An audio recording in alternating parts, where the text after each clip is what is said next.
My job is to try to summarize what I think you'll all agree has been a fantastic day, a very stimulating day. So here it is.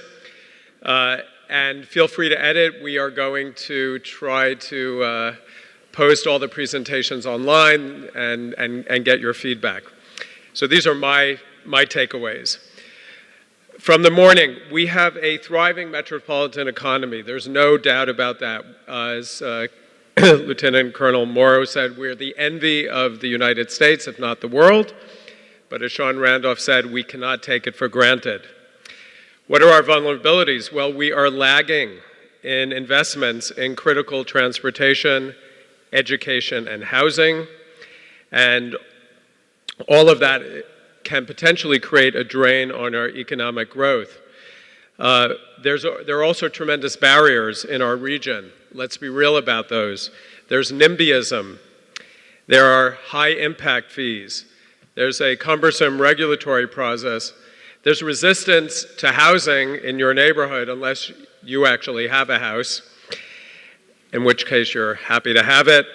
And there happen to be contradictions in our regulatory scheme, which were pointed to by Bob Glover. On the one hand, we have a promotion of sound growth in terms of infill housing, but then we have a regulatory process that militates against that. So we need to reconcile these internal contradictions.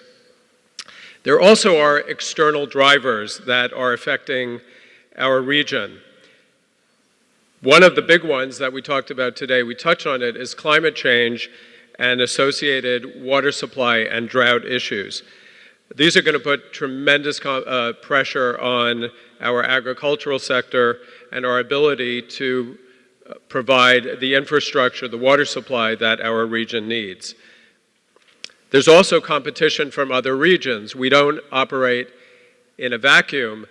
The East Coast, the Gulf Coast, and actually other regions of the world are, to put it mildly, ready to eat our lunch. So we need to be aware of our competition, our market position, and we need to respond to that by building the infrastructure and the housing that is needed.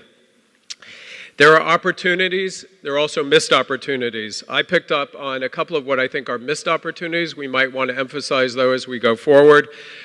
Sean Randolph talked about the fact that we're digitizing everything, but I didn't hear much today about tapping into the digital revolution in our area as part of our growth strategy.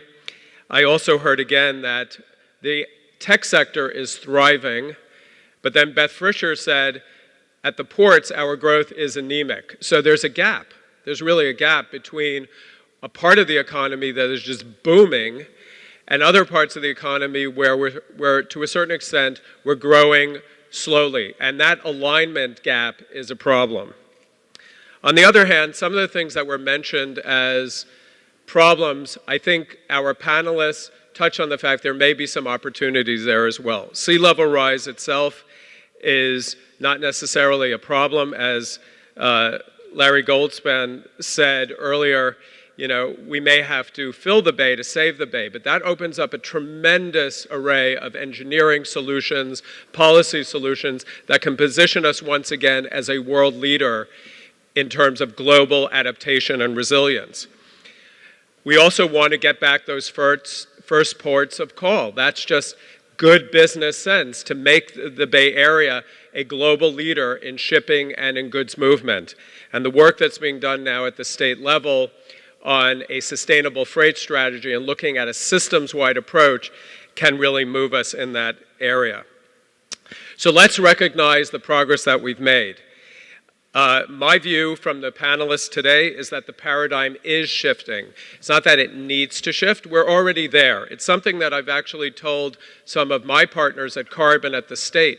We've invested a huge amount of human capital in the last 10 years on developing best management practices. We're not the Bay Area we were 10 years ago. We're smarter, we know how to do it, and we have expertise that we can lend around the world. I hope Victoria actually taps into that as she has a conversation with 100 cities around the world about resiliency. We know how to do it. Let's utilize that human capital. We also have learned how to collaborate better than many other regions. This is a true skill that we have. It's an ethos in the Bay Area. Congressman Huffman talked about that. He'd really like to bring that spirit back to Washington. Well, I think there are lots of people in this room who should actually go with him and talk to people about how you do it at the local level, at the regional level. Let's not just talk about it, let's bring that expertise to other regions. And then finally, I did hear from many of the panelists, we need to remain engaged in rulemaking, in legislation, and in policy. So there are some key things that we heard about, legislation that's moving forward very quickly. Let's make sure we pay attention to that. Get your comments in. You can do that through our Policy and Advocacy Committee, or you can do it through other means. But certainly pay attention to the key legislation that's moving forward this spring. In conclusion, Mayor Schaaf started us off and talked about one of her goals, which is reliable, trustworthy government. Captain Morrow talked about the fact that even if you don't wear a uniform, we are all part of the democratic system. So I'd like to sort of leave with that. What we heard was that the human relationships must be strong, built on collaboration, transparency, and trust, so that they can meet the challenges that we're all facing. I would say that I think your involvement and your engagement and your stick-to-itiveness today is a demonstration that we certainly hope, as part of Bay Planning, that this day has brought value to your relationship, that you've met new people, that you've strengthened those bonds. And to that end, we hope that this has been a successful and worthwhile day. With that, I will turn it over to John, who will tell you about upcoming events, how you can remain involved, and he'll give out the bottle of champagne. Thank you.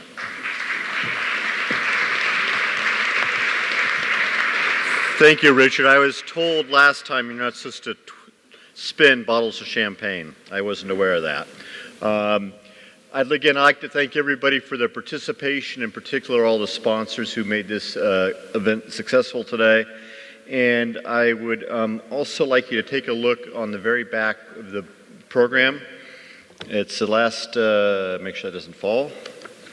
We have the calendar of the VPC events, page 38, I guess it is. You can see that we have a lot going on.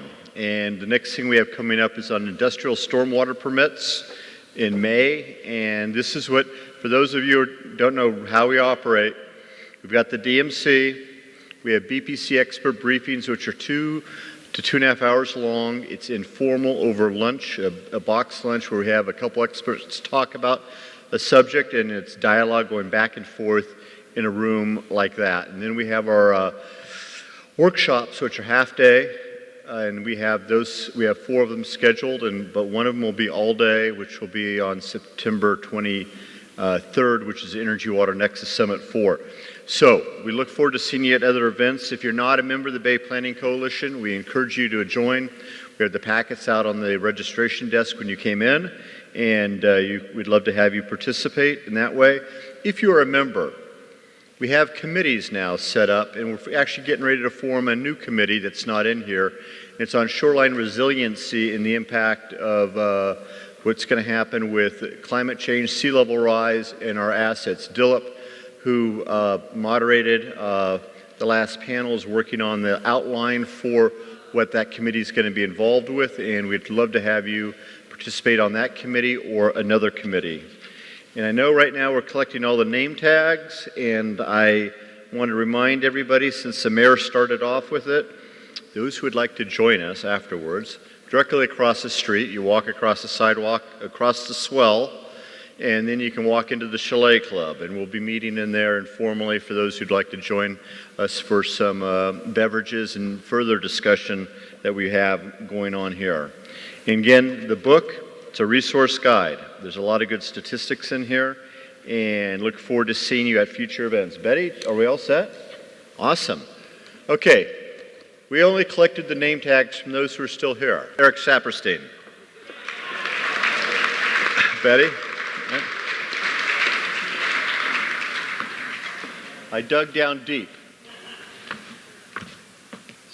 So this is awkward because I'm a victim of 9/11. I carried my luggage on the plane. So if I were to drink this tonight, I would never make it to my flight tomorrow. So in the category of currying favoring to your executive director, I'm going to turn it over to John and ask him to pull again. You sure? I'm sure. I can't carry it on the plane. Will you check your bag? Yeah, I didn't think the $10 I gave you to pull my name was going to really be taken. Oh, okay. All right. Okay.